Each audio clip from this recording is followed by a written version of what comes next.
Ew, gotta get rid of this old Backstreet Boys t-shirt. Tell me why. Because it stinks, boys. Tell me why. I've washed it so many times, but the odor won't come out. Tell me why. No, you tell me why I can't get rid of this odor. Have you tried Downy Rinse and Refresh? It doesn't just cover up odors, it helps remove them. Wow, it worked, guys. Yeah.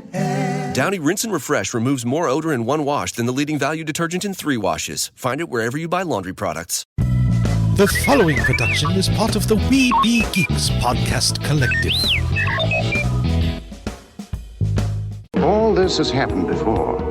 Hey kids, Townsend Coleman here, the voice of Michelangelo from the original Teenage Mutant Ninja Turtles. Tom Kane this is, the voice of Yoda on Star Wars. Hey yo, it's Wopat, and a big yeehaw to you all. I used to be Luke too. Hi, my name is Oli Shoshan. I play Jedi Master Shakti. Hi, Butch Patrick here, Eddie Munster. Hi, this is Jim. Hi, this is Bill Farmer. You're listening to the Neverland Podcast. Welcome to Neverland, to Disney and beyond. And it will all happen again. And now your head lost boy, the Spider-Pan. Walk on the eyes in each pan. Jeremy. Hooray for Disney!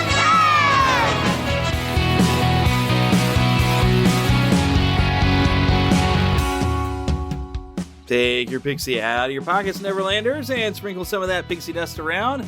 Think of that happiest thought. Hopefully you have some. It's a new year. I know the new year has not started out quite the way we expected it, I suppose. But you know what? We are here going to Neverland, and I have probably one of the most important conversations I think that I've had in a good long time to share with you today. I got a chance to speak with Dan Viets of ThankYouWaltDisney.org, which I have mentioned them before on the show if you've been a long-time listener. They're the organization that is trying to rebuild Walt Disney's original studio here in Kansas City, the Laugh-O-Gram Studios. This is a great conversation. There's a lot of Disney history. So there's some stuff that even I didn't know all the details of. He has contributed to a lot of Disney history books, some that are currently out of print. But if you're really interested in Walt's early time here in Kansas City and what happened here at the Laugh-O-Gram, you're going to really enjoy this episode. But I want to make sure that I say here at the beginning of this, why I say this is super important. They are having a big push right now. They have a goal in mind that they want to complete, and they need your help to do it. And you can help by sharing this episode. If there's any episode of Neverland that you have wanted to share, this is the one you want to share. If you've never shared this show with anyone before, this is the time to do it. This is the one. Share this with all your Disney friends, all your family, anybody. You know, if you know Disney people, share this episode. In fact, I'm going to share this audio with some Disney podcast groups in hopes that somebody will either, maybe they want to interview Dan, or they can just use the audio of the interview of what I've got. That it is that important. I really want to push for this. This is a very important part of Walt Disney history, and we need to make sure that there's something here that will last, that will really live up to the legacy of what Walt did here in Kansas City. And they get something set up. This gives you a perfect place for you to come and visit here in Kansas City and see this and walk where Walt walked. The house even that he lived in is just down the road from the Laugh-O-Gram. There's so much Disney history here in Kansas City that those of you who really love, just the history of Walt, I think you would really, really appreciate getting to see this. This is almost like going to Marceline. It's that important. In fact, I would recommend a Disney trip. If you've never been here, come to Missouri, visit Kansas City, see the Laugh-O-Gram, see the house there. We'll even talk about the ad company that Walt worked for. You can come and find that in Kansas City, which I need to go and look for myself. But then also visiting Marceline. There's so much here and so much you can glean from it. But it's incomplete right now, and it needs your help to move forward. So that's pretty much all I wanted to throw on here on top of the episode. We are, of course, working on, I'm going to make a new outro for the show. I'm working on that, mainly because we're on YouTube now, and YouTube is being picky about the MIDI file I'm using at the end of the show. So I'm working on that, but that's beside the point. But I have a very, very important interview, as I said before, and so I'm just going to dive right into it. Please enjoy Dan Viets. To Disney and beyond. All right, Neverlanders, this is going to be interesting. Here lately, I've been seeing some new news stories popping out about the goings on with the Thank You Walt Disney organization and the location of the Laugh-O-Gram Studios. So I was curious, like, oh, it might be some exciting things finally getting rolling over there. So I made some contacts, and now I get to talk for the first time. Dan Viets is here with us. You're the head of Thank You Walt Disney, right? Well, I'm the president of the board. That's correct. Awesome. And I'd say most of my listeners are probably familiar with Laugh-O-Gram, but in case I have some new listeners who have not been with me that long, how would you explain Laugh-O-Gram to people?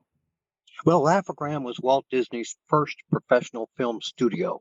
It operated in 1922 and 23 at a building which still stands thanks to our efforts at 31st and Forest Streets, just a block east of Troost. And Laugh-O-Gram really was the beginning of the Walt Disney Company. It was the company that produced about a half dozen one-reel animated cartoons. They also produced some live-action films. The last production at Laugh-O-Gram was essentially the pilot episode of the Alice comedies, and those were Walt's first series that he produced in Hollywood. But the beginnings of the Walt Disney Company clearly are at the building on 31st and Forest Streets. Oh, yes. And the fun part is it's just like a few blocks away from the house on Bellefontaine where he grew up the second half of his life. That's right. Yeah, a lot of folks know that Walt spent time growing up in Marceline, Missouri, and those were very important years, and they had a big impact on him. But in fact, he spent a little over 5 years in Marceline. He spent over 10 years in Kansas City, and the Kansas City period is at least equally important. Yep. And even after he went into World War I driving the ambulance, he came back to Kansas City when he started working. That's exactly right. Yeah. Yes, Kansas City is where his home was, where his friends were, and he clearly considered Kansas City his home. He and his brother Walt both, in fact, his brother Roy, both came back to Kansas City when they got out of the service after World War I. Roy was in the Navy, and Walt was in the Red Cross, like Ernest Hemingway. He drove an ambulance. In Walt's case, immediately after the war ended. So he didn't spend any time in the foxholes and the trenches. He actually had a pretty good time in France. He was there for about 9 months and then returned to Kansas City. Which is very fortunate, because if something would have happened to him in World War I, there was so much stuff we would have missed out on. Yeah. He was young, and like a lot of young men, he just couldn't wait to get into the war, and he had no real idea what that war experience was like. Yeah. And we are lucky he didn't actually see action over there. We might have lost him, and the world might be a very different place. On the other hand, it was during those 9 months he picked up the addiction to nicotine, which wound up killing him at the relatively young age of 66. And that's a tragedy. That's a shame. My goodness. And the thing about the Laugh-O-Gram is not only Walt Disney, but you got some great animators who Walt worked with. I mean, first and foremost, of course, Iwerks. Yes. But when you think of Hugh Harman and Rudolph Ising, there were some great animators that, I mean, we're almost the birthplace of animation right here in Kansas City, thanks to Laugh-O-Gram. The birthplace of Hollywood animation. Right, I would agree with that statement. Yes, there was animation being created from the time film began. Animation was always part of film. So the earliest animated cartoons are from the 1890s, and Walt saw those films in theaters, and he was fascinated by them. But he didn't invent animation. A lot of people seem to think he invented the medium, but he refined it, and he took it to new heights without question. So when he was working in Kansas City, the cartoons he made there, of course, were black and white, silent cartoons, but they were of a quality and on a par with the best cartoons being made at that time. They were all coming out of New York and New Jersey. When Walt left Kansas City to go to Hollywood, he was the very first animator to work in Hollywood. And when he needed to hire animators, he called on his friends in Kansas City. There were no animators on the West Coast. But you're right, Ub Iwerks, the great genius Ub Iwerks, was the first person he called on, and he persuaded Ub to come on out and join him in Hollywood, and then proceeded to hire other young men from Kansas City who he had worked with there. As you mentioned, Hugh Harmon and Rudy Eising, and part of their accomplishments were they were the very first animators at Warner Brothers. They were then the very first animators at MGM, and Hanna-Barbera learned to animate from Harmon and Eising. And a young man named Isidore Freeling, better known as Frizz Freeling, also joined Walt in Kansas City, rather in Hollywood. He had not worked with Walt in Kansas City, although he worked for the Kansas City Film Ad Company, where Walt had previously worked. And of course, Frizz Freeling was one of the greatest directors at Warner Brothers for decades, and then co-founded the DePatie Freeling Studio, which is famous for the Pink Panther and other characters. So if you combine the Disney Studio, the Warner Brothers Studio, the MGM Studio, Hanna-Barbera, and DePatie Freeling, that's almost the entire Hollywood animation industry for decades. And all those operations began from the young men who worked at Laugh-O-Gram or worked with Walt Disney in Kansas City. And it's a lot of history that even a lot of our locals don't even know. When I used to drive Uber and Lyft, or even when people would fly out of town, I'd bring them from the airport, and they asked me, tell me something interesting about Kansas City. And I'm like, well, did you know Walt Disney's first animation studio was here? That's right. And the people were like, wait, what? And so locals didn't know, and I had fun telling people. Now I have heard the old company there where I always forget the name of it. You just mentioned it, but apparently that location is still somewhere in Kansas City, and it's got a marker on it. The Laugh-O-Gram, you mean the Kansas City Film Ad Company? Yeah. Yes, there's a marker over at 1015 Central Street where the Kansas City Slide Company operated. Now that was operated by Mr. Arthur Vern Cogger, and A.V. Cogger moved his operation to a new building, which he designed and built over on Charlotte. And that building stood until recent years. And the University of Missouri foolishly tore it down, but they saved us the sign, the original Kansas City Slide Company concrete sign from that building as part of our collection, and will be exhibited at the new at the constructed Laugh-O-Gram building. Awesome. And you've been popping up in some headlines here lately. It seems it's been a long, ongoing process getting this all together, but it seems like there's some new plans and some new hopes that this is going to be stepping forward very quickly. That's right. We have, frankly, it's not hard to get the interest in Walt Disney. And we've had this building now for over 20 years. And some people, I think, figured we just were never going to get it off the ground. Well, what we have accomplished is to save that building. It was scheduled for demolition. It would have been destroyed if we hadn't stepped in and bought it and begged the city to back off. And with the help of the Walt and Lily Disney Foundation, in other words, Walt's family foundation, helped us with a matching grant. We were able to stabilize that building. We were able to satisfy the city that it was no longer a dangerous building.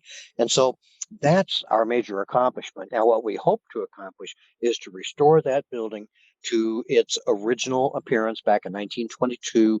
It was a brand new building then, and the famous Kansas City architect Nell Peters designed that building. So it's noteworthy for those connections as well as the Disney connections. And it was actually fun in my previous episode. I guess it's a couple episodes ago when I was speaking with Will Ryan and Katie Lee again. Will Ryan, actually the first thing when I got on there, asked me, hey, is Walt Disney Studios still standing? Because he had heard something about the demolition, but didn't realize that you guys had saved it. So I sent him some video I shot out there at the studio. It's really neat. You've got like murals from all these different cartoonists that are all over the walls. It's really a sight. It's kind of cool. That's true. And they're getting a little faded. We need to replace those. They were never intended to be permanent. But you're right. Several Kansas City area artists donated their support. What we're really doing by generating more publicity in recent weeks is to lay the foundation for a capital campaign. We need to ask people for money. That's all it comes down to. If we don't raise the money, this building won't be saved. Now, everybody says, well, is the Walt Disney Company helping? And I always say they are. They haven't sued us yet. That's a big help. When you think about it, the name Walt Disney is clearly the single greatest asset the Walt Disney Company has. When we started our little group and we incorporated the name "Thank You Walt Disney," we were very concerned that we might get a cease and desist. But in fact, the Disney Company has been very cordial, and I've corresponded with them in recent weeks, and they've been very apologetic that they can't, give us more financial support. But eventually they probably will. And they followed this pattern with other projects like the Walt Disney Symphony Hall in downtown Los Angeles and, various other projects. I think the company, I know that the company, at least in a sense, is supportive of what we're doing. But we need to raise money in Missouri and Kansas in order to demonstrate that the project really has support. Yeah. So I want to urge people to go to our website, thankyouwaltdisney.org. Thankyouwaltdisney.org, and that's the easiest way to donate, the easiest way to join up, sign up for our mailing list, and become a part of this project. Yeah, because unfortunately this year we didn't have any conventions for y'all to be at, because I usually go through and I buy my raffle tickets trying to win some big prizes from y'all, and so far it hasn't worked. Thank you. Thank you for doing that. No, we're still hopeful that there may be a Comic-Con in April, but that's unknown. No one knows. Mm-hmm. It's been a wild year. Yes, it has. We'll remember this year. Oh yeah, I'll definitely remember, because this is the first time in a long time I didn't get to make my trek up to Marceline for Toonfest. Oh yeah, but I do that every year. So many things have been put off this year, but we'll recover. We'll recover. This is not the worst thing that's ever happened in human history. That's actually something here with Christmas time. We're kind of worried, like, well, Christmas is going to be different this year. I love old radio shows and listen to old Christmas shows from like World War II, thinking, well, here's people going and they're celebrating Christmas amongst a world war. That's right. I mean, my goodness, I can't imagine that. So I'm like, we're complaining about a virus. Like, okay, you know what? Let's go. I can handle some Christmas this year. You probably know that the Army marched into the Walt Disney Studios and took it over just after Pearl Harbor. So you're absolutely right. I mean, this is something it's tragic, but we've adapted and we will overcome this virus and things will go back to normal. But it's been very disruptive this year. Yeah. And see, that's something where we can learn from Walt is, he has his studio taken over. He finds a way to keep going. Mm-hmm. He always found a way. There's so many lessons from his life to be learned. And that's right.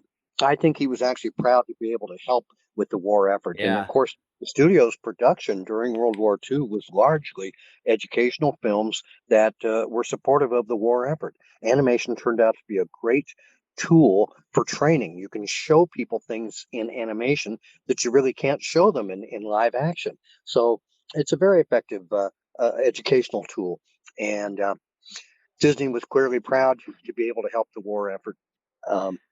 And thank goodness we don't have to deal with something like that. Yeah. And, he might have helped really for us to win the war when you see, and anybody who hasn't seen this, track it down, Victory Through Air Power. That's right. When I've heard an entire story about when he had made it and it got into the right hands. I think even the president at the time saw it and they thought, hey, we really do have a chance to victory if we change up the way we're fighting this war. And that's right. Now, that was an adaptation of a book written by a general whose name I can't recall at the moment. Talk about it. It'll come to me in a minute. But you're exactly right. Victory Through Air Power, both the book and the film. And they sure do appear to explain how the war is going to be won. I mean, it pretty much followed the pattern that book set out. So see, you never know how history is going to go, but Walt was at that forefront. So anything within his origins, it's very important and must be preserved. Now, you guys have some very specific plans of what you're wanting to put into the building once you get it built up, right? Yes, we do. They're not set in stone, but we do have a vision and architectural drawings, thanks to Gould Evans, who's been working closely with us. We have a vision for that little building. It's got about 10,000 square feet in it right now.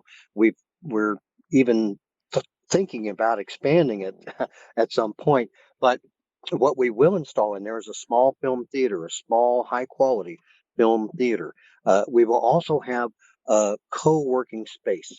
You've probably heard of PlexPod, and Gerald Smith, who's with PlexPod, is going to work with us to lease out space within that building to young entrepreneurs who, like Walt Disney, hope to make their fortune in the industry, the broader industry of digital animation and digital storytelling.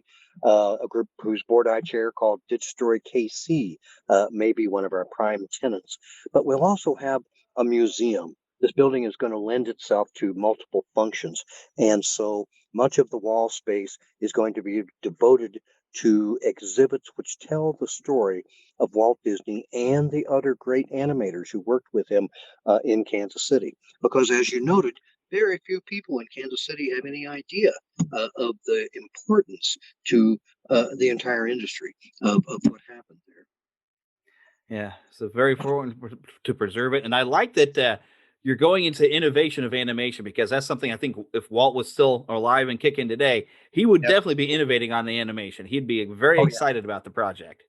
Well, he was always on the cutting edge of technology. I mean, Walt created the first Technicolor animated films. He created the first talking animated films.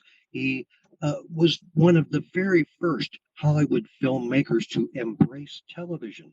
Most filmmakers were terrified of television. They thought it was going to ruin the film industry. But Walt saw not only that it was the future, but that television could complement the film industry. And he used those programs, the Mickey Mouse Club, and especially the Wonderful World of Color, to promote his films very effectively, and to promote his theme parks as well. I can remember as a little kid, I was programmed to go to Disneyland. And the first time I went to California, I headed straight for Disneyland.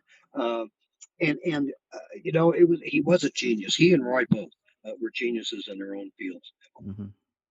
Yeah, and I'm glad we had both of them, because one thing we learned from Laugh-O-Gram is Walt did not know how to run a business. He could innovate with the best of them, but yeah, and he was just a kid really when he ran that place. But you're absolutely right. Roy had already moved out to the West Coast because he was trying to recuperate from tuberculosis that he picked up during the war. And Walt had begun corresponding with Margaret Winkler, who was the nation's foremost distributor of animated films. The most popular animated film series were Felix the Cat and Crazy Cat. And so he wrote to her. He figured he'd go with the best. And he wrote to her and he sent her his one reel film, Alice's Wonderland. And she liked it. And she said, yes, I'll give you a contract to make a series of these cartoons, but you got to have that same little girl in them. Well, that little girl lived in Kansas City. Walt was moving to Hollywood, but he talked her parents into moving to LA so little Virginia could star in the series of films. And she was a great lady.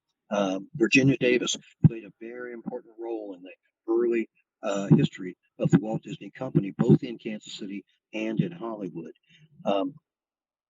And so I saw her back in October 16, 1998, the 75th year to the day of the founding of the Walt Disney Company. Virginia was given the Disney Legend Award, and I was her date. I was her escort to the Disney Legend Award. And at that time, there was only a few hundred people that were admitted to that event. And I thought, God, how lucky I am to get to be here. And it was an incredible day because I got to shake hands with and talk to Haley Mills, her father, John Mills from Swiss Family Robinson, Kurt Russell, Dick Van Dyke, just on and on, Glynis Johns, just on and on and on. These incredible Disney heroes, Fess Parker, and then my ultimate thrill, I got to meet Annette Funicello. So it was an amazing day. It was truly an amazing day. And now Virginia's signature and handprints are set in concrete at the Disney Legends Plaza, which is right outside the Seven Dwarfs building on the Burbank Studio lot.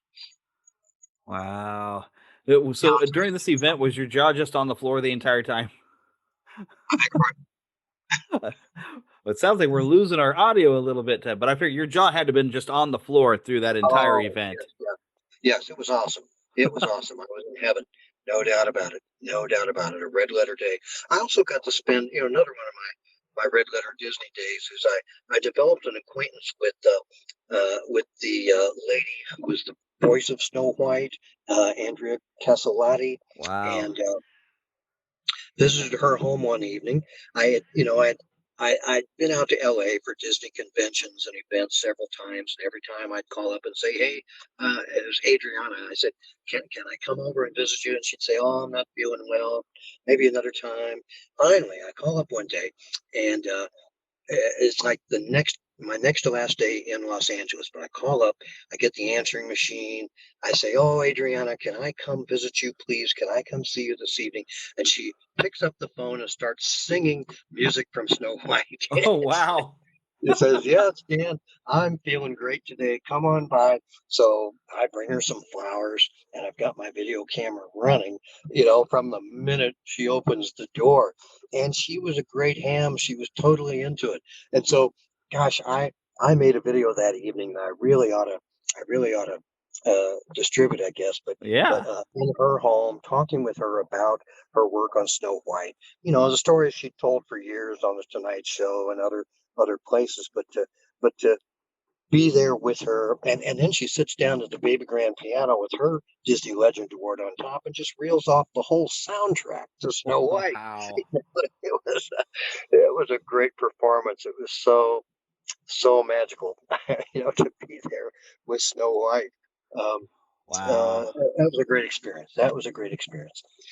But yeah, the Kansas City period of Walt's life was incredibly important to his career and to the development of animation in Hollywood. It was a relatively short period of time, but Walt really did set the pattern for his whole career there. The short cartoons he made were loosely based on classic fairy tales and children's stories. And of course, that's what he did for the rest of his life. He also made live action films there, and some people forget that Walt made some of the greatest live action films ever created. Some of my favorites, Swiss Family Robinson, Treasure Island, of course, Mary Poppins, which was a combination of live action and animation. But I'll tell you, one of the films that's largely forgotten and really needs to be remembered is Darby O'Gill and the Little People. Yes. Which was Sean Connery's first starring role. He does a great job in that movie. He sings. I think that's the only thing he sang on film. But Janet Monroe, his co-star, was also somebody I had a big crush on, and she is great. The two of them. I mean, that movie was not actually shot in Ireland, but boy, it could have been. It's just, if that's not the way Ireland is, it's certainly the way Ireland ought to be. And it's a fun movie. I mean, it's lighthearted for the most part, but it's got some really scary parts. Yes. And some great fantasy sequences with King Brian of the Little People, and it's just wonderful. I urge people to check it out. Darby O'Gill and the Little People. And there was just genius marketing because Walt gets on television with, Brian, and he's totally like, "Nope, we actually had to find the little people so we could make this movie about them." Right. Just That's right. That's right. They did some great effects in that film. Yes. Very clever. Long It before was amazing. CGI. Yeah. I mean, it's stuff basically, if Walt hadn't made that movie and gotten so good at that, people would not have probably come along later to be able to make Lord of the Rings and make us believe that Frodo was the right size. Yeah. Right. I mean, they were the masters of forced perspective. Even when you go walking down Main Street in a Disney park, you've got forced perspective. I mean, they just nailed it. It was so amazing. That is Absolutely completely believable. It's so that Darby O'Gill is like, I watch that pretty much every year. Ever since the first time I saw it, I was like, this is my new St. Patrick's go-to movie. Oh yeah, absolutely right. Absolutely right. And I do find it funny because you can, like Sean Connery, his first role, and he's singing, "She's my dear, my darling one." And then Clint Eastwood, I believe his first movie, he actually has a singing part in. I didn't realize. Now, wait a minute. That was Creature from the Black Lagoon, was it? Or Return of the Creature, I think. I don't know. There's something where Eastwood sang in Paint Your Wagon. Yeah, I think that's the one. It's like Paint Your Wagon. Clint Eastwood was singing in that one. That's the first thing I think I remember him from being in. Yeah. But was he in the Black Lagoon somewhere? He was in one of the sequels and just made a brief appearance as a laboratory assistant. I don't believe he sang in that one. But, Yeah. Wow. of course, Rawhide is what most people remember Clint Eastwood from Yeah. the TV. But you never know who's going to sing a song. Yeah. Oh, my goodness. Well, I have been excited for the potential of what this could be ever since I first heard about the Laugh-O-Gram being there and hearing that you guys were up in the efforts. And hearing that, they had some success up in Chicago with the old house that Walt's father had built there and rejuvenating that. And I'm like, hey, that gives me hope that people are interested in this. No doubt. No doubt. Just more people need to know that it happens here. Yeah, the folks who own the birthplace of both Walt and Roy up in Chicago deserve a lot of credit. At least the exterior of that building has been beautifully restored, and I know they hope to open it to visitors soon. Also in Marceline, as you noted, Marceline has a wonderful Disney museum in the old Santa Fe train station, and it is impressive. I really urge people to make the trip to Marceline. Make sure the museum's open. Check before you go. Yeah. But it's very much worth the trip. And we intend to have an impressive Disney museum in the old Laugh-O-Gram building in Kansas City sometime soon. Sometime soon. That's all we can say. People keep saying, when's it going to open? Well, when you give us the money, it will open. Yeah, it takes a lot of time, a lot of effort, a lot of money. And so how much is the goal? How much do you need? We estimate we're going to need in the neighborhood of $4 million to really do this project right. The interior of the building had been almost totally lost when we bought this building.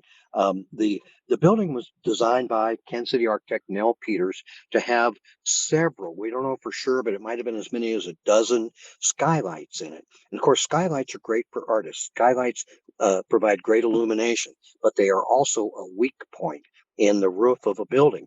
And if you put multiple skylights in a building, they will leak. And that's what happened there. Water was falling into that building for many, many years. It sat vacant, and it had destroyed the interior. There were large portions of the interior had collapsed inside there. So, it was not hard to see why the city was going to tear it down. It was going to be a dangerous building. And it was heartbreaking, but we had to excavate the interior of the building in order to keep the walls standing and stabilize. We had to deconstruct and then reconstruct a large portion of the north facade. But of course, we put the same bricks back in the same place, and we poured a new floor. We have installed a new second story floor in the building, and we put a new roof on the building. So it's stable, it's solid, and it's ready for the next phase, which is to rebuild the interior. Now, we're not going to rebuild the stores that were in there. It's designed to have about 5 storefronts in it. We will, however, reconstruct Walt's studio where it was and as close as we can to exactly how it looked. Fortunately, we have both moving pictures and photographs of the interior of the Laugh-O-Gram studio. And we have quite a bit of information about the operation there. One reason we have that, ironically, is his bankruptcy. But in the bankruptcy, he was forced to list every asset. So every stick of furniture is listed in that bankruptcy filing. And it is also very helpful. It's a great resource for us. Yeah. So it will not be difficult to rebuild the Disney studio just as it appeared. One of the greatest stories about this building is that Walt gave up his apartment not long after he rented this space in the Laugh-O-Gram building. He decided he didn't need an apartment anymore. He could just live in a studio. And so he said he slept on a pile of canvas. I don't even know why they had canvas there. They weren't painting on canvases, but he said he slept on a pile of canvas in the studio. And at night, the mice would come out and they would take the crumbs out of a wire waste basket. His employees, ate their lunches there, threw the remains into the trash. And he said he would watch these mice come out and take the crumbs out of the waste basket. He said he began to put food out for the mice and try to lure them closer to him. He said one little mouse was braver than the others, and that little mouse actually became his pet. And that mouse played on his drawing board and lived in a drawer of his desk. And when he left Kansas City, he was very concerned about that mouse's welfare. And so he took that mouse out to the country. I suspect it might have been Swope Park, but he wanted to take him away from the cat who lived downstairs mainly, and make sure he was safe. And so, that mouse, of course, became the inspiration 5 years later for the world's most famous fictional character. There's just a direct connection between the Laugh-O-Gram studio and Walt Disney and the creation of Mickey. And Walt told that story many, many times in published interviews. Yep. So Kansas City is the birthplace of Mickey Mouse. Period. I think that's a fair statement. Yes, I think that's a very fair statement. Absolutely correct. Of course, after the Alice comedies, Walt did a series for Universal Pictures called Oswald the Lucky Rabbit. Yep. And the evolution of Mickey from Oswald is also apparent. I mean, there aren't a lot of differences between Oswald and Mickey in their physical appearance, but Walt was determined to keep the rights to this character, and of course he did. Mickey became and still is the corporate symbol for the Walt Disney Company. And I hope that never changes. Because I do worry, because the copyright expires after so many years, and I remember that became kind of a big deal. People started realizing, hey, Mickey's 90 years, he's getting close. I think they'll figure out a way to hang on to Mickey. Yeah. Walt said, I only hope we never forget one thing, that it was all started by a mouse. Well, he may have been thinking of that mouse at the Laugh-O-Gram studio. Yeah. Yeah. I'd say we print that and say, poof, there's it is. Case positive right there. It was that mouse. It was the Kansas City mouse. We will claim it. Yeah, I see no reason to doubt that. Right. A lot of Walt's experiences in Kansas City led to the creation of other Disney creations. For instance, the first animated film in Technicolor, which also was the first animated film to win an Oscar. It's called Flowers and Trees, part of the Silly Symphony series. In his childhood, while he lived in Kansas City, Walt attended the what was then known as the Benton School on Benton Boulevard, and that's where he took his first art classes. And he said that his art teacher there assigned the class to draw pictures of flowers, and Walt drew his flowers with faces on them. And the teacher corrected him and said, "Walt, flowers do not have faces on them." But in 1932, Walt made the first animated film to win an Oscar, and in that movie, the flowers do indeed have faces on them. Yes, indeed. He had the last word on that. Another thing that Walt did in Kansas City is that he and his pal Walt Pfeffer, a neighbor on Bellefontaine, would sneak out late at night and take part in amateur contests at local theaters. And Walt had an outfit that his mom helped him make, where he imitated Abraham Lincoln. He had a tall cardboard hat, and his father's coat on him was very long, of course, and a fake beard, and she put a mole on his cheek. And he was famous for going to school one day on Lincoln's birthday, February 12th, probably 1915.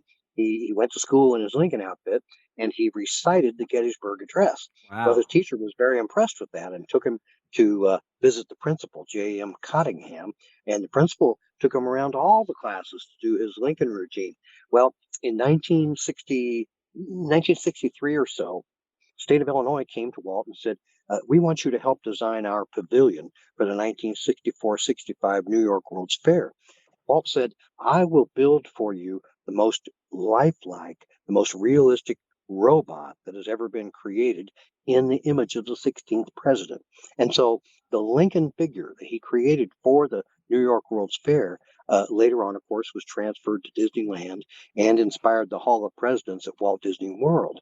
And in a sense, we're still seeing little Walt Disney in Kansas City doing his Lincoln routine at school when we see that robot recite not only the Gettysburg Address, but other Lincoln speeches there.